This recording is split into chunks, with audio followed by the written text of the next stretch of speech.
Rhode Island teachers' unions unwilling to protect underage students from the sexual advancements of adults, kicking 5-year-olds in public schools. California University compares unborn babies to cancer, and story time with Dr. Duke. Next on The Dr. Duke Show.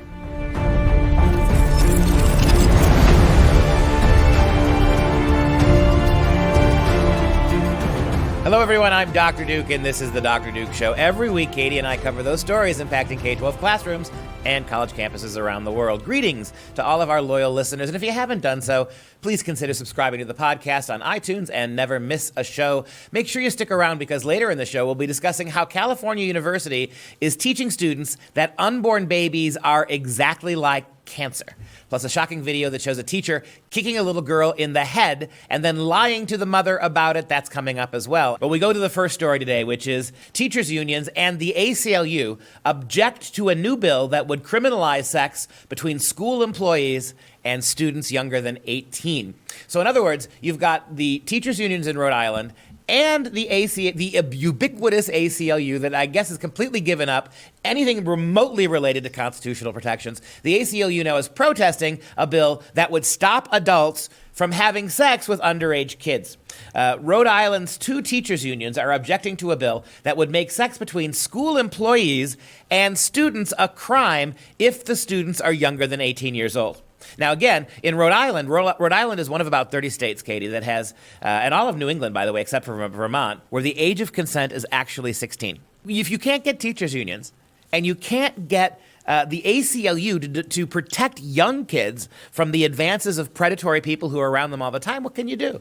Well, a common sense person would look at this and say if they're under the age of 18, it would be a crime. But no, because the ACLU and the teachers' unions will defend their people at all costs and not think logically, this is what you have. And the bill is actually HB 5817. If people want to look it up, it's a really short bill. They're basically adding to it. And they're saying that a person is guilty of third-degree sexual assault if the person is employed, acting, or performing as a teacher, school employee or administrator, a school bus driver, a school contract service provider, or school volunteer with supervisory or disciplinary authority, which all of these people would be, and engaged in sexual penetration with a student over the age of 14, under the age of 18. And they can't look at that and just say, well, absolutely, that should be a felony, not even third degree. I mean, that is awful, and how can you not get behind it? Well, and the fact that they limit it to penetration, yes, which means there are all sorts of other kinds of sex that these kids are now being taught in kindergarten and first and second grade that apparently you can engage in, right? It's Bill Clinton's famous definition, what is this case? Yeah, I have story time with Duke. It's time we're going to get it started early, kids. Story time with Duke. I remember I was teaching about 10 years ago, actually more like 15 years ago now, in a school outside of Philadelphia, a very small college. And the very first day of class, I was passing out the syllabi, and one kid raises his hand and said, Dr. Pesto, I'd like to make an announcement to the class. And he stood up in front of the whole class, first day of the semester, and he said, I'd like to announce that I am a pansexual. Now, this is actually probably about in 2002. So we're talking 15, 17, 19 years ago. And so the kid stands up and announces to everybody that he is a pansexual, a term that many people in the audience hadn't heard of yet. And so I asked him politely, and I knew what pan meant in Greek, but I didn't know, speaking of Greek things, if he meant that. So I asked him what he meant, and he said, well, I said, I like to have sex with all living things. He said that I believe that all living things are sexually available, at which point discretion was not the better part of valor, because my response to him was, well, gee, I'd hate to be a goldfish at your house. The kids laughed, but I don't think I could say that these days with the kind of world we've morphed into. But even 20 years ago, I mean, we've had this weird situation now where we have so sexualized kids at young ages. I suppose in a very warped way, if you're going to prepare kids for radical sexual information, if you're going to encourage kids to be radically sexual experimental in middle school, are we surprised, I suppose, that there are predatory people that take advantage of them in the schools? And we're going to see a story coming up, Katie, as you know, with a bus driver who actually penetrated a student on one of his students on a bus and didn't do any jail time for it. So I'm not even sure the laws are going to help.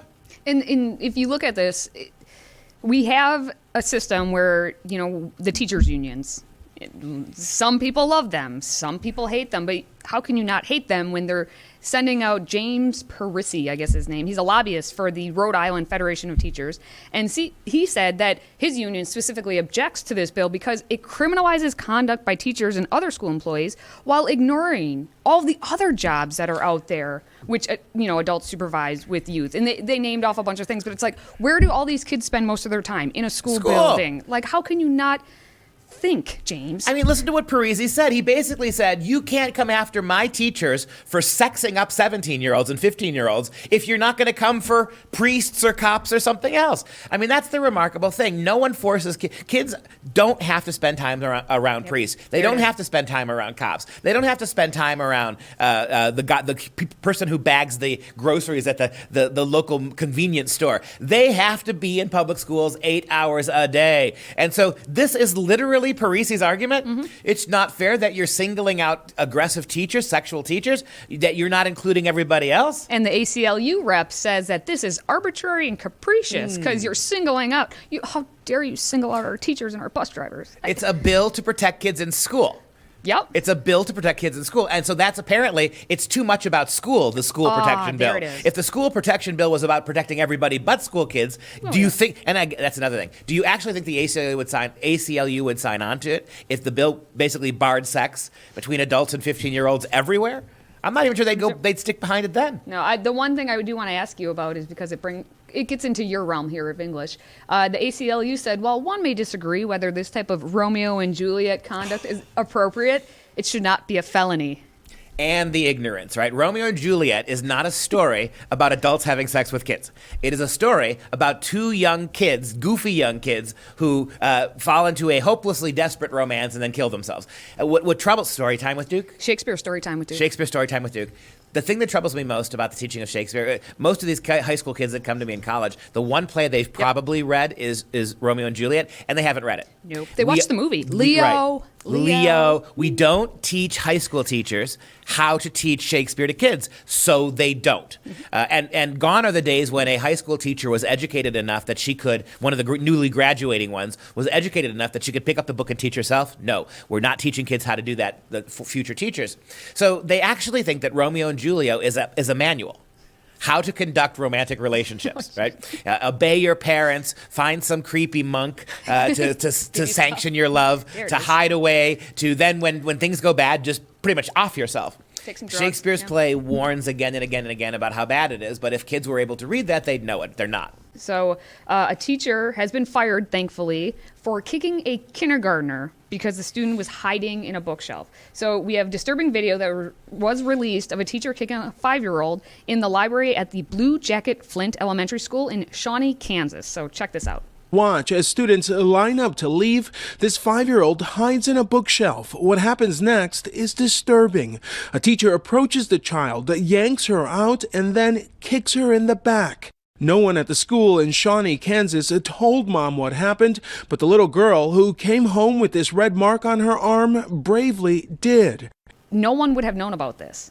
None of this would have come to light if the girl's mom didn't see these red marks on her arm when she got home. And the daughter responded by saying, I don't like my teacher. She's really mean. She hit me on my arm. And immediately the mom's like, I'm not having this. She tried calling the school. No one picked up. So she went down to the school. Her mother then confronting that teacher, Crystal Smith, and recording the conversation. Smith claimed the little girl injured herself. And I'm not surprised, because she shoved herself into that bookshelf and books, then she wanted to kick. She kicked me a couple of times. She was lashing about and crawling into the bookshelf. I'm not surprised she doesn't have a mark on her arm. Okay, so she got really mad really fast. Now, that is a really, really graphic video there. And the fact that the teacher just bold-facedly lied about it. Here's the other question that nobody's asked. I've not heard anybody ask this question, Katie. What compelled that student to hide there? And the fact that the teacher went to full-blown kick mode immediately makes you wonder if that kid had not been being abused or in some way by this teacher or other teachers from the beginning. For the kid to be hiding there, it's a defense mechanism. And for the teacher, almost without even the forethought to question the kid or to ask the kid what the kid's doing, she starts treating her like a soccer ball.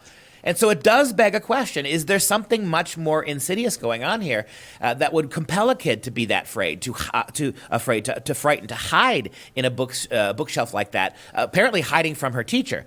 If we didn't have this video, it's a 5-year-old's word against a teacher's word.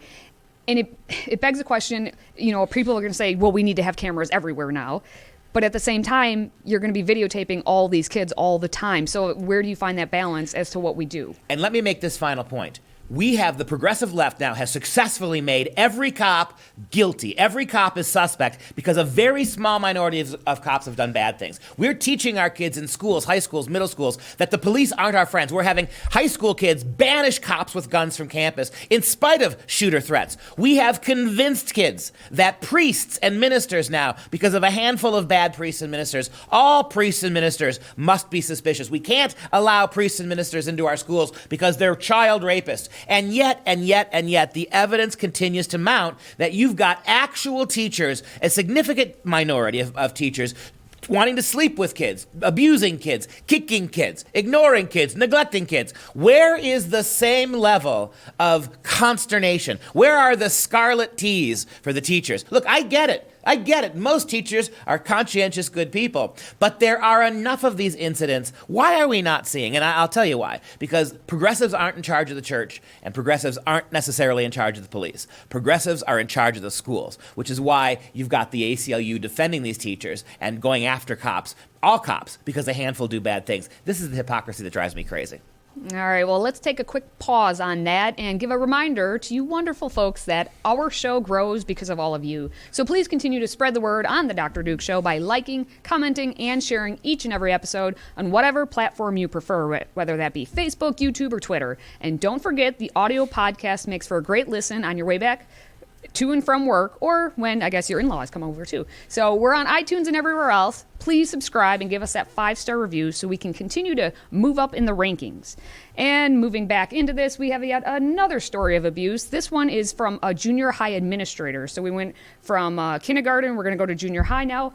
And this administrator left a mark on a student's head because the administrator thought it was smart to use a permanent marker to color in the kid's head. What happened is an administrator at Barry Miller Junior High in Pearland, Texas, thought he should become a hairdresser or something, and he decided to draw on the student's head with a marker. Now, Jules Trice is a 7th grader. He just got his haircut, and there was a design that got put into the haircut, and it didn't follow the school's dress code, which says extreme hairstyles such as carvings, mohawks, spikes, etc. are not allowed. And instead of actually figuring out what to do as a punishment for that, the administrator thought, okay, I'll color it in. And Trice said, he came over and said, you have 2 options. You can either go to an in-school suspension or color it in. You should have been like, okay, we need to call your mother, first to let her know what's going on, and no one did that at all. I hold my son against his will and color his hair, and then he said they laughing while they're doing it. That makes me even more mad. So my kid is a joke. We're willing to pounce. The progressive media is willing to pounce on even 1 or 2 examples of bad behavior from conservative or traditional organizations. When you think about the degree to which our kids are, again, in the school 6, 7, 8 hours a day, and you've got these episodes happening again and again. They're not safe in the schools. They're not safe in the playgrounds. They're not safe in the workout rooms. They're not safe on the buses to and from school. They don't seem to be safe, really guaranteed anywhere in the schools. And so where is the similar outrage? Why are we not holding the schools to the same kind of scrutiny? And I would argue we should hold them higher. We should hold the schools to a higher scrutiny, given how much of the parental responsibility they've accrued to themselves, how much of a mom and dad's responsibilities public schools have just licensed for themselves, talking about sex, teaching them political worldviews, all that stuff, teaching them how to, giving them Planned Parenthood propaganda. Given how much the schools have appropriated themselves as mom and dad, maybe we should have the equivalent of CPS, Child Protective Services. Maybe there ought to be organizations now that evolve from state to state whose only job is to treat schools the way Child Protective Services treats moms and dads. Would that not be a remarkable idea? And I'd like to TM that. I'll trademark that. I think it needs to be done. If I had any money at all, I would absolutely invest in this. If you want to send money to us, we'll invest. We'll get around to investing it somewhere down the road. But the fact is that we need this. Why don't we have the equivalent of Child Protective Services that is geared exclusively to what goes on in our kids' public schools. That would be a deal changer. Can you imagine a situation like this where you call in a professional CPS group who now investigates this poor kid for his haircut and has had real teeth, right? Could remove teachers from classrooms, or could censor administrations, or could force entire staffs to have to go through a fundamental retraining with the same power invested by the state in CPS. I think if you did that, you would have a sea change. By force, you would have a sea change. I don't think you could have enough employees to keep up with the demand for this. Now that's an idea. That's an idea. That's an idea right there. Every now and then we have them. That's a good idea. Just one. But of course they're going to come back. The schools would say, "Well, but the administrator changed his tune, so we don't need to go that drastic." Yeah. And the mom who neglected her kids, she said she won't do it again. Of course, she right? won't. So they off without those ridiculous. Let's have a child protective service PC public school PSCPS. Public school child protective services. CPP. PCP. Exactly. That's why we're not going to put all the letters. We'll come up with something a little bit more mellifluous. We'll take your ideas. Yes. Everyone has ideas. Give us the name for the rubric. Ideas. Send it in. All right. Well, just so everyone's aware, the administrator did call mom afterwards and had a change of tune or a change of heart, thinking, maybe I shouldn't have done that. And the mom said they were very apologetic, but it still happened. For an adult, nobody should think that's the correct way to handle a situation. And mom is correct. The school district issued a statement saying that the practice is not condoned by the district and does not align with appropriate measures. For dress code violations, the administrator was put on leave, and they say further action is forthcoming. Pending. And why is it that our schools are teaching kids that if anybody puts their hands on you for any reason against your consent, that's horrible? How come that doesn't seem to apply to teachers? Or administrators, right? Go to the next story, Katie. It's more of the same. Absolutely. This time This is tragic. This time we are working here with a teenager, a 14-year-old, and a bus driver admitted to raping a 14-year-old girl, but in sentencing, which just happened, he escaped any jail time. And these stories just keep getting worse. It's a 26-year-old. He's obviously a former school bus driver in New York, of all states. He admitted to raping the girl, and he's not getting any jail time. Shane Peace, he drove bus for Watertown City School District, and the girl was actually on his bus. And he had pled guilty to third-degree rape back in February, and he just got 10 years probation. And he's going to be a level 1 sex offender, and that's considered to be at low risk of committing the crime again. And he will not be included in the online sex offender database. So he's low risk because he's not driving a bus anymore. Yeah, because that's how rapists work. Mm-hmm. If you get to rape, if you have a bunch of girl students under you on a bus and you rape them, and then you're fired from driving the bus, the implication is somehow that because he's not driving a bus, he's low risk. How does that work? And he's 26 years old, and the fact that he's 10 years probation. Like, here's the thing: if you remember, back in September, we did a story not just like this, but essentially like this, because it was in New York. It was a 30-year-old teacher named Dory Myers, and she performed oral sex on a 14-year-old boy, and she got to keep her teaching license. That's right. She also is only a level 1 sex offender and got 10 years probation. It's New York. This is what they do in New York. Well, it is New York, and this is trying to spread across the country. It's got why Rhode Island now, right, will not pass a bill that prohibits adults from penetrating young girls, or boys for that matter, because that's too extreme. Part of what I'm telling you here is this is the new culture. This is what's coming now. That this is a real softening, particularly in progressive institutions and universities and schools. Public schools are highly progressive places. This is a complete softening with our mores with regards to sex between adults and children. I mean, this is not the fun and games of coloring somebody's head or blocking a bill from getting passed by the ACLU. This is actual forcible rape, and he gets probation. And by what metric can you argue that he's not a sex offender and doesn't have to register as one? What are the point? If this guy doesn't qualify as somebody who should go to jail, somebody who should have to register as a lifetime sex offender, then who does? Yeah. Well, for this crime, if you have in New York State, if you have sex with a minor under the age of 17, but by someone who's over the age of 21, which he is, it's a Class E felony, and he should get up to 4 years and he's getting nothing. On top of it, the mom of the daughter said that he had bought her daughter gifts and invited her and other minors to his home where he gave them alcohol, which is illegal, and then allegedly raped the young teenager. Now, it's unclear from the story if mom knew the kids were going over there and we don't only know that. objected until when the rape happened. I don't know Correct. about that, but that Yeah. itself is a huge, huge red flag. And I can't get over the lawyer. Eric Swartz, the Piche's defense attorney, argued that his client has himself suffered pain because of the underlying rape. He'll be a felon for the rest of his life. He's on. I thought he wasn't on the sex offender registry. He's on it, but it's not like it's like a different level of something. It's not this one where you have to notify your neighbors and all that stuff. Yes. But he has suffered pain by the rape. So let me see if I understand this correctly. I'm convicted of rape, and I deserve credit for the fact that the accusations and the punishment hurt me. And so that's the reason why I shouldn't be punished as much as I should because I did the crime. I'm never. I don't have to be responsible for any of my actions ever. Is that not circular logic? That is. All right. In order to get the benefit, I have to commit the crime. Yep. That the crime itself warrants the benefit. And you want to hear, of course, the response by the superintendent? We will continue to work with all of our contractors to ensure that non-district employees that work with our students are held to the same high standards as our own employees. Wow, that bar is set so low. And so low. The genius of this episode is go back and look at the previous 3 stories. What high bar? There is no high bar. We're coloring kids. We're kicking them in the head. We're letting them get raped on buses. And it goes back to the point that we made before.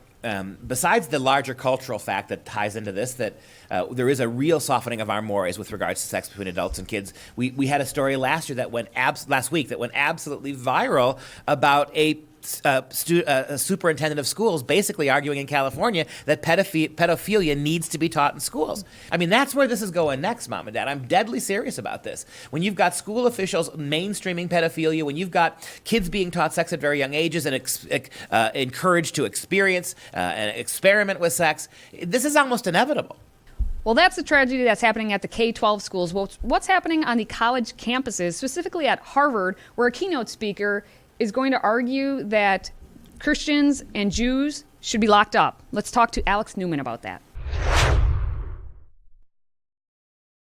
Alex Newman, welcome back to the show, and thanks for joining us again. Hey, another story from Harvard University that just it boggles logic to think what the words inclusivity and diversity have become to our major universities. Talk about this really piece of work activist named Tim Wise being invited to be the keynote speaker at a Diversity Day conference at Harvard.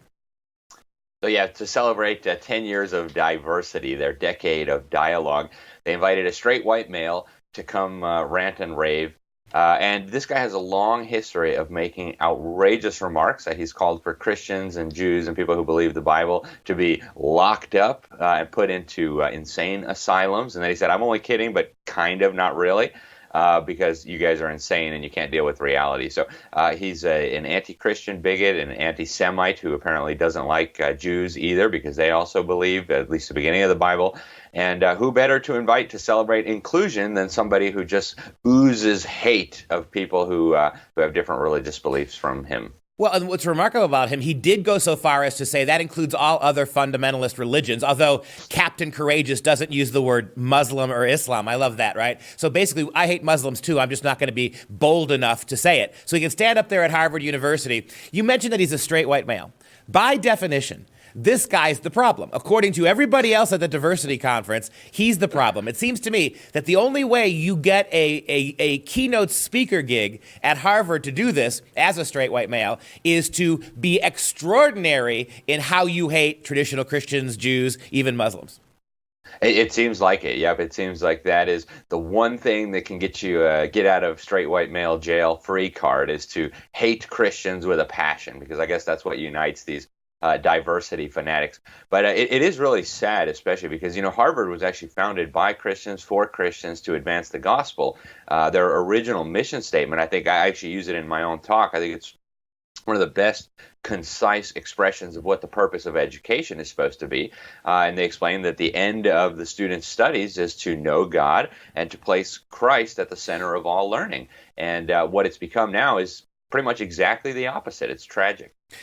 Well, what troubles me, again, as I mentioned at the outset, is this. He keeps defaulting to logic and reason. According to logic and reason, faith, religion must go, that people who believe in God or biblical text or scripture are, by definition to him, illogical. Yet this is the same guy who defines inclusivity with a green agenda, right? Who's peddling global warming claims that have been themselves, in many ways, logically debunked. Here's a guy who is pushing the transgender narrative, right?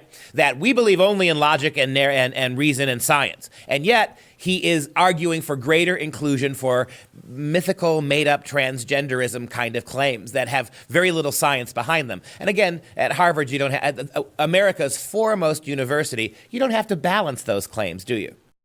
No, not at all.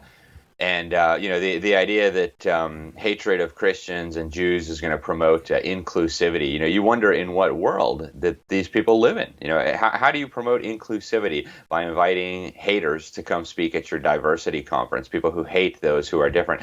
And I think it's worth having a discussion about this guy's faith, too, because clearly he has faith. He has no proof that God doesn't exist or that, a giant cosmic accident, that nothing created everything, right? In fact, that's quite an irrational statement, if you ask me. And I would say you need a great deal more faith than I have to believe something so ridiculous. And yet he treats his faith as if it were objective truth and other faiths as if they were ridiculous.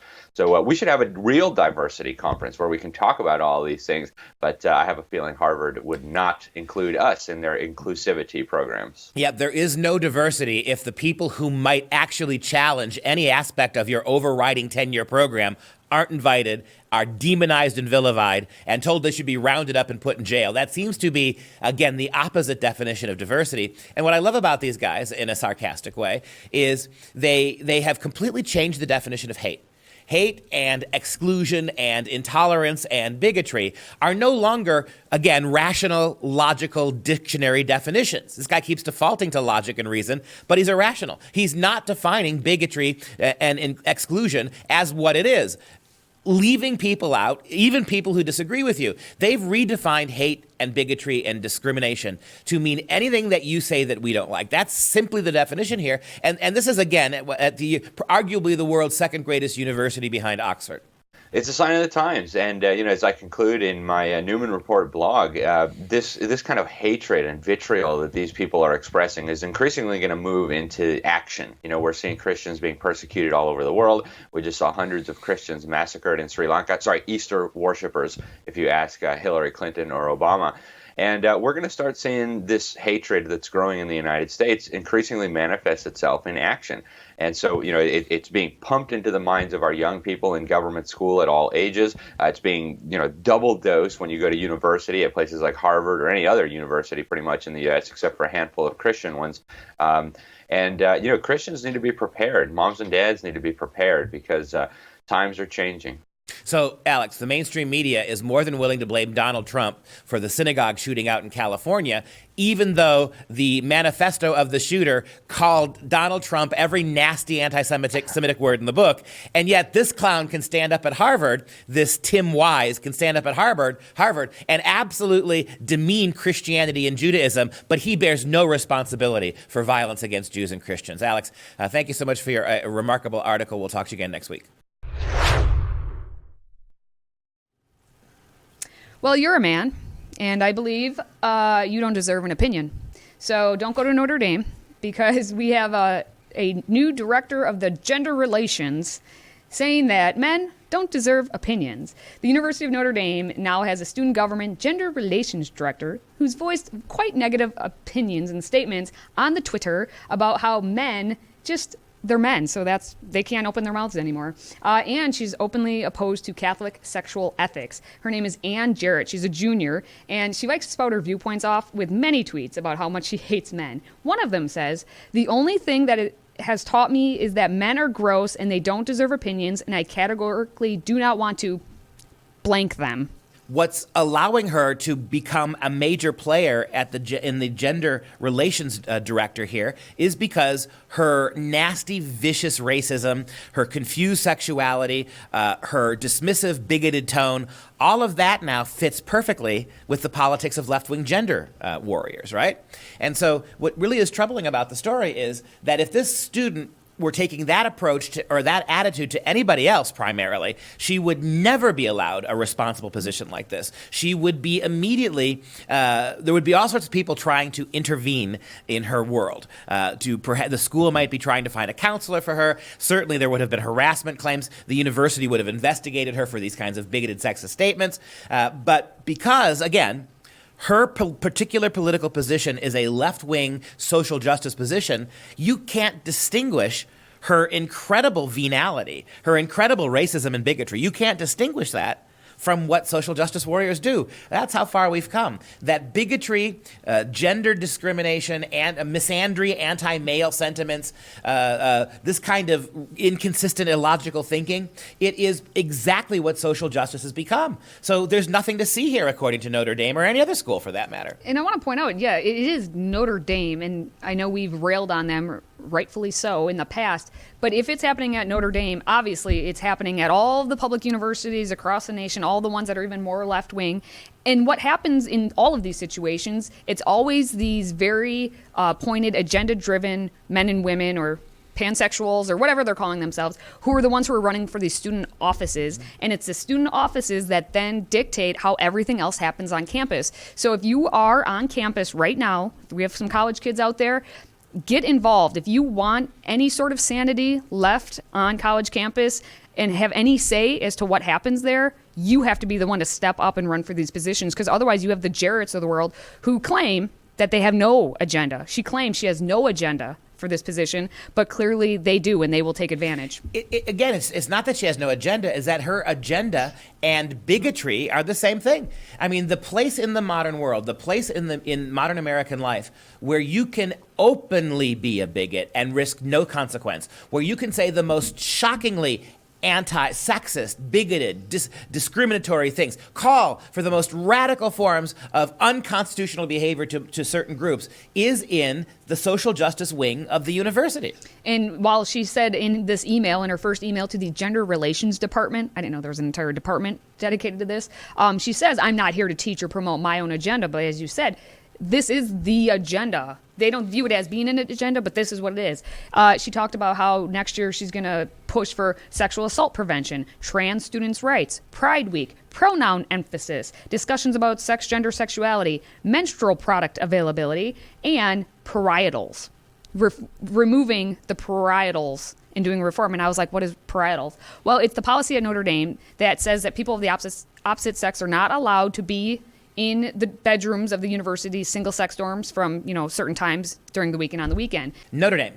Every aspect of this goes against the Catholic teaching, biblical Catholic teaching, every aspect of this. Not to mention the fact that this is harassing, this is bullying. She's using her power to call people out on the basis of their gender. Look, the next thing that's got to happen, because you won't do anything, Notre Dame, because you accede to these kind of things, let's change your name. Notre Dame means Our Lady. Lady is a sexist way to refer to anybody. And to take the Virgin Mother of God, and who apparently wasn't sex positive, and to call her a lady is offensive. Are you willing, Notre Dame, to change your name to accede to idiots like this? Because we're not that far away from it. And guess what? I kind of bet they would. Of course, the West Coast, California, is crazy. And now they're teaching that unborn babies are like cancer. Explain this to me. Yeah, we've seen every story we've done today shows how the progressive left is using education to trivialize human rights. The physical rights of students, the ability of students to actually punish the people who rape them, laws that would be passed to prevent adults from sleeping with kids in school settings, all that stuff, coloring kids' heads in, and now this. This is perhaps the fitting story to end with.